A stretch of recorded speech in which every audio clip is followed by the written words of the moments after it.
सनातन धर्म में कोई भी शुभ कार्य आरंभ करने से पूर्व गणेश जी का स्मरण किया जाता है। सबसे पहले गणपति पूजन होता है। गणेश जी से प्रार्थना की जाती है कि कार्य सुमंगल रूप से हो। ऐसे अनेक पर्व भी हैं जो केवल गणेश जी और शिव को समर्पित है। इन पर्वों में भक्तजन गणपति बाप्पा का व्रत करते हैं, उनकी पूजा अर्चना करते हैं, मंगल की कामना करते हैं। इन्हीं व्रतों में से एक है संकष्टी चतुर्थी व्रत। संकष्टी चतुर्थी व्रत माह की कृष्ण पक्ष की चतुर्थी को मनाई जाती। पूर्णिमा के पश्चात की चतुर्थी को संकष्टी चतुर्थी कहा जाता है और अमावस्या के बाद की चतुर्थी को विनायक चतुर्थी होती है। इस प्रकार एक वर्ष में संकष्ट चतुर्थी के लगभग 12 से 13 व्रत होते हैं। मान्यता है कि जो भी यह व्रत करता है, प्रथम देव गणेश जी उसके सभी कष्ट हर लेते हैं। तो आज के वीडियो में हम बात करेंगे संकष्टी चतुर्थी व्रत कथा एवं पूजा पाठ की। नमस्कार दोस्तों, हमारे चैनल पे आपका स्वागत है। वैसे तो संकष्टी चतुर्थी के विषय में अनेक कथाएं हैं, परंतु इस वीडियो में हम आपको सबसे प्रचलित कथा के विषय में बताते हैं। आइए जानते हैं कैसे हुआ संकष्टी व्रत का आरंभ। दोस्तों, ये उस समय की बात है जब भगवान विष्णु और लक्ष्मी जी का विवाह निश्चित हो गया था और विवाह की तैयारी चल रही थी। विवाह का निमंत्रण गणेश जी के अतिरिक्त सभी देवताओं को भेजा गया। सभी देवगण एकत्रित हुए।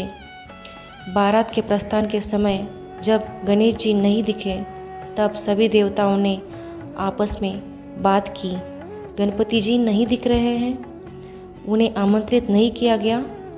सब इसी बात पर चर्चा करने लगे। कुछ ही समय में ये बात समारोह में उपस्थित सभी लोगों के बीच फैल गई। सभी देवता आश्चर्यचकित थे। फिर सबने भगवान विष्णु से गणेश जी के उपस्थित न होने का कारण पूछा। भगवान विष्णु ने कहा कि हमने गणेश जी के पिता महादेव शिव को निमंत्रण भेजा था। वे एक ही परिवार के हैं। गणपति आना चाहते हैं तो पिता के साथ आ सकते थे। एक ही परिवार में 2 निमंत्रण क्यों भेजना? और वैसे भी उनके एक दिन का भोजन 1.25 मन मूंग, 1.25 मन गीत, 1.25 मन चावल और 1.25 मन लड्डू है। कहीं और जाकर ऐसे खाना अच्छा नहीं लगता। इसी वार्तालाप के चलते उपस्थित जनों में से किसी एक ने सुझाव दिया कि यदि वह आ भी गए तो उन्हें यह कहकर द्वार पर बिठा सकते हैं कि वो मूषक पर बैठकर बहुत धीमी गति से चलेंगे, इसलिए बारात में बहुत पीछे रह जाएंगे। इस सुझाव पर भगवान विष्णु समेत सभी ने सहमति दी और फिर गणेश जी को बुलाया गया। कुछ ही देर में गणपति बप्पा आ पहुँचे। फिर उन्हें समझाकर द्वार पर बैठा दिया गया और सभी देवगण बारात में चले गए। इतने में नारद जी आए। उन्होंने देखा कि गणेश जी तो द्वार पे बैठे हैं और अन्य सभी देवता बारात में गए। पूछने पर गणेश जी ने उत्तर दिया कि मेरा बहुत अपमान हुआ है, मुझे यहाँ द्वारपाल बनाकर बैठा दिया गया है। तब नारद जी ने गणेश जी को सुझाव दिया कि आप जल्दी अपनी मूषक सेना को भेज दीजिए। वह बारात से आगे पहुंचकर रास्ता खोज देगी, जिससे बारात पर चल रहे वाहन धरती में धंस जाएगी और बारात आगे नहीं बढ़ पाएगी। गणेश जी ने ऐसा ही किया।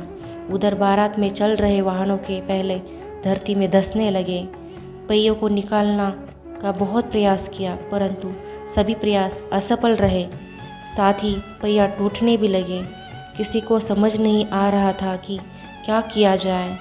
तब नारद जी ने सभी से कहा कि गणेश जी का अपमान हुआ है, इसी कारण ये सब हो रहा है। अभी भी सब कुछ ठीक कर सकते हैं, इसके अतिरिक्त और कोई उपाय नहीं।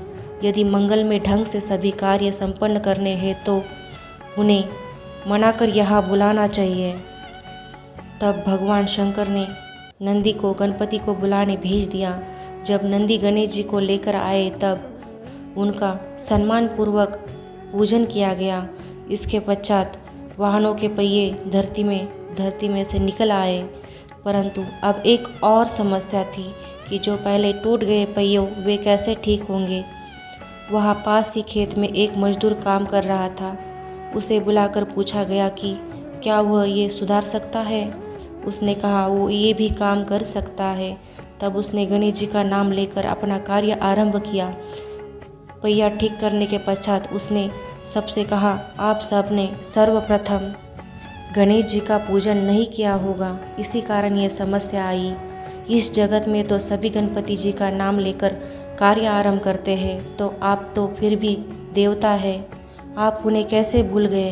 अब आप सभी लोग गणपति जी की जय बोलकर आगे बढ़ जाइए, कोई समस्या नहीं आएगी। गणेश जी विघ्नहर्ता है, सभी के कष्ट संकट हर लेते हैं। गणेश जी की जय बोलकर बारात वहाँ से आगे बढ़ी। विष्णु जी और माँ लक्ष्मी जी का विवाह संपन्न हुआ। और दोस्तों, तभी से संकष्टी चतुर्थी मनाई जाती है। इस दिन बहुत से लोग व्रत करते हैं। आइए आप जानते हैं व्रत का उपवास और पूजन कैसे किया जाए। सर्वप्रथम सुबह जल्दी उठकर स्नान करें और स्वच्छ वस्त्र धारण करें।